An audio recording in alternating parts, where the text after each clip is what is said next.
আমার স্নেহ ছাত্রছাত্রী, আমি দীপান্বিতা ম্যাডাম, আমার ইউটিউব চ্যানেল দীপাস টিচিংয়ে তোমাদের প্রত্যেককে স্বাগত। তোমরা দেখতেই পাচ্ছ আমার হাতে এবিটি এর টেস্ট পেপার রয়েছে, যেটি সেমিস্টার 4, অর্থাৎ যারা উচ্চ মাধ্যমিক 2026-এ দেবে তাদের জন্য এবিটি এর প্রত্যেকটি পেজ আমি সলভ করছি। তার মধ্যে এসি 7 আছে, এসি 30 আছে, এসি 50 আছে, এসি 76, এখন এসি 92। এই এসি 92 এর পার্ট এ আলোচনা করা হয়ে গেছে, পার্ট বি আলোচনা করা হয়ে গেছে, এখন পার্ট সি আলোচনা করব। অবশ্যই এই যে ভারতের ভূগোল পোর্শনে এই অঞ্চল থেকে যে কোশ্চেনগুলি আছে, এই কোশ্চেনগুলি কিন্তু সরাসরি তোমরা বইতে পাবে না। আমি 2 নম্বরের প্রশ্নগুলোর উত্তর সব কিন্তু ডায়েরিতে লিখে দিয়েছি। এছাড়া তোমরা দেখো এখানে তোমাদের যেগুলো মানে সিলেবাসের প্রত্যেকটা বই, প্রত্যেকটা অথারের বই আমার হাতের কাছে আছে। আমি তোমাদেরকে 3 নম্বরের প্রশ্নগুলোর জন্য কোন বইতে উত্তরটা সবচেয়ে ভালো এবং অল্প কথায় যথোপযুক্ত করে লেখা আছে সেভাবে দেখিয়ে দেবো।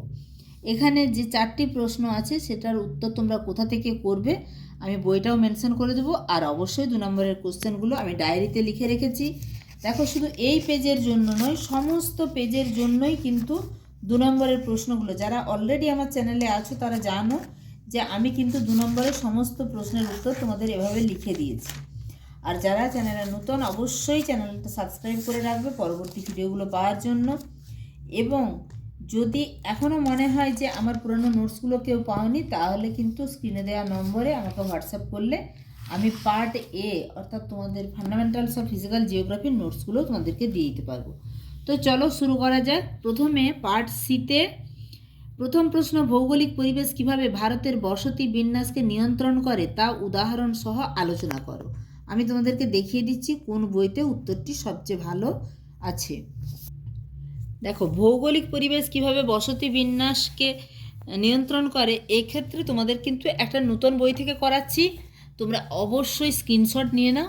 আমরা জানি ভৌগোলিক পরিবেশ বলতে সেখানে ভূপ্রকৃতি, জলবায়ু, মৃত্তিকা, ভৌগোলিক মানে প্রাকৃতিক প্লাস অর্থনৈতিক সমস্ত কারণ, মৃত্তিকা, জল, অর্থনৈতিক কারণগুলোও তার মধ্যে, অর্থাৎ ভৌগোলিক বলতে প্রাকৃতিক, অর্থনৈতিক, সাংস্কৃতিক সমস্ত কারণ। তবে তোমরা এই 5 নম্বরের প্রশ্ন তো নয়, 3 নম্বরের প্রশ্ন অবশ্যই এর মধ্যে সংক্ষিপ্ত করে লিখবে। ভূপ্রকৃতি তারতম্যের কারণে বিভিন্ন অঞ্চলে বিভিন্ন ধরনের জনবসতি পরিলক্ষিত হয়। ভূমির ঢাল, উচ্চতা জনবসতি বিস্তারে প্রভাব বিস্তার করে। যেমন সমভূমি অঞ্চলে গোষ্ঠীবদ্ধ বসতি গড়ে ওঠে, কিন্তু যখন পার্বত্য অঞ্চলে সেগুলোরই কিন্তু এক একটা করে উদাহরণ দেয়া আছে। ভারতের পশ্চিম উপকূলে সমতল ভূপ্রকৃতি গোষ্ঠীবদ্ধ জনবসতি গড়ে তুলতে সাহায্য করেছে। একই রকমভাবে জলবায়ু যদি সমভাবাপন্ন হয় সেখানে কিন্তু অধিক জনবসতি বা গোষ্ঠীবদ্ধ জনবসতি দেখা যাবে। আবার অত্যধিক উষ্ণতা, প্রচণ্ড শীতলতার কারণে মরু অঞ্চল বা হিমমণ্ডলের উত্তরভাগে জনবসতি খুব কম। মৃত্তিকার গঠন, উর্বরতা জনবসতি বিস্তারে গুরুত্বপূর্ণ ভূমিকা পালন করে। যেখানে পলি রেগুর মৃত্তিকা সমৃদ্ধ অঞ্চল, চাষাবাদের সুযোগ সুবিধা রয়েছে, সেখানে গোষ্ঠীবদ্ধ জনবসতি গড়ে ওঠে। বাকি যেখানে চাষাবাদের সুযোগ সুবিধা নেই সেখানে বিক্ষিপ্ত। আবার রাস্তার ধার বরাবর আমরা জানি দণ্ডাকৃতি জনবসতি গড়ে ওঠে। জলের যোগানের উপরেও কিন্তু জনবসতি প্রভাব বিস্তার করে। ফলে তোমরা এখান থেকে জাস্ট পয়েন্টগুলো নেবে, অল্প কথায় 1 লাইন করে। অর্থনৈতিক কারণ যেমন বনজ সম্পদ সংগ্রহ, খনিজ দ্রব্য উত্তোলন, মৎস্য সংগ্রহ ইত্যাদি যদি সুযোগ সুবিধা থাকে, অর্থাৎ কর্মসংস্থানের সুযোগ যদি থাকে, সেখানে গোষ্ঠীবদ্ধ জনবসতি গড়ে ওঠে।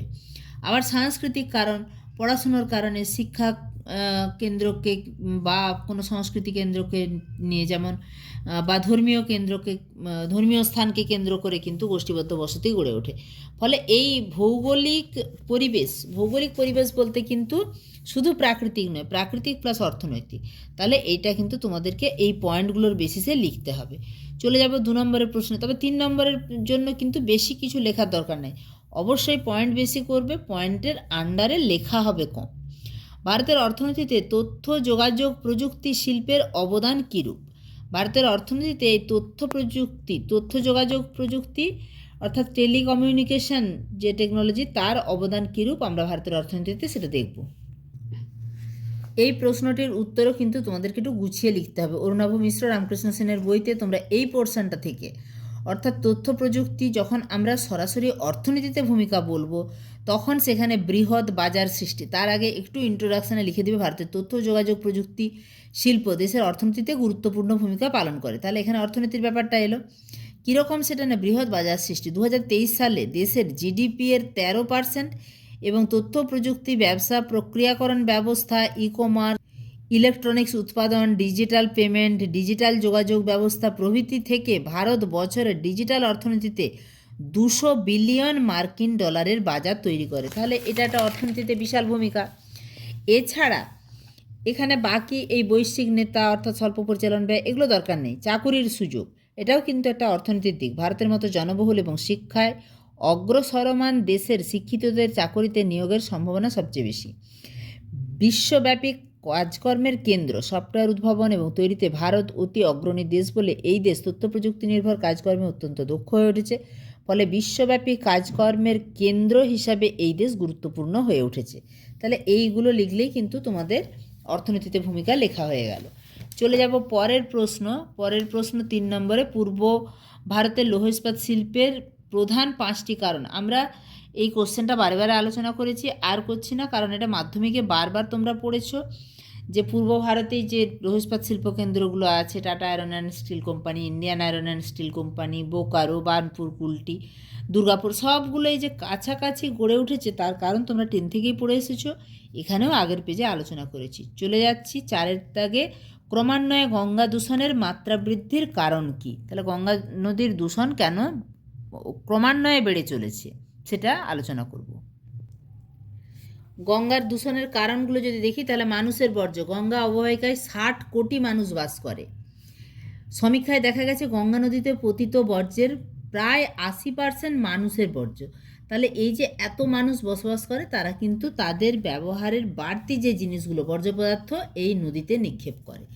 এছাড়া শিল্প বর্জ্য, গঙ্গার তীরে কানপুর, প্রয়াগরাজ, বারাণসী, পাটনা, কলকাতার মতো অসংখ্য শিল্পনগরী আছে।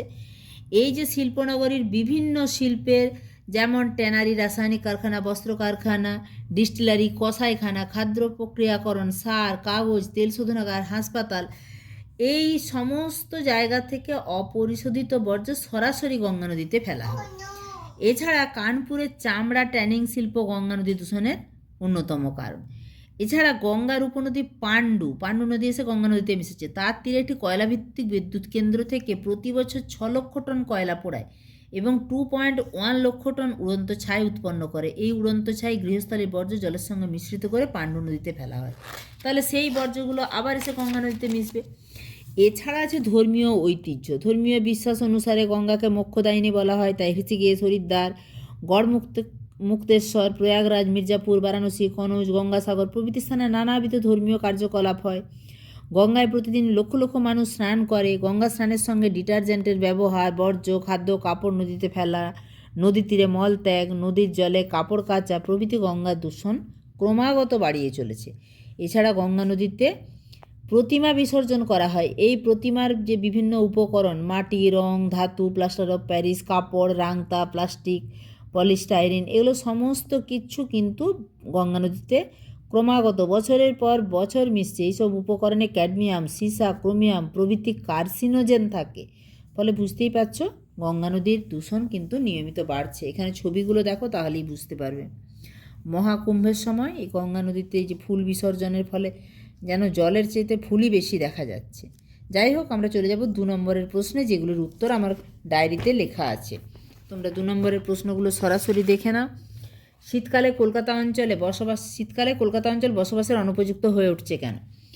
কারণগুলো আমি ABC করে লিখেছি। মারাত্মক বায়ু দূষণ ও টেম্পারেচার ইনভার্সন। শীতকালে কলকাতার বাতাসের মান বা AQI খুবই বিপজ্জনক পর্যায়ে পৌঁছে যায়। এর কারণ তাপমাত্রার বিপর্যয় বা টেম্পারেচার ইনভার্সন।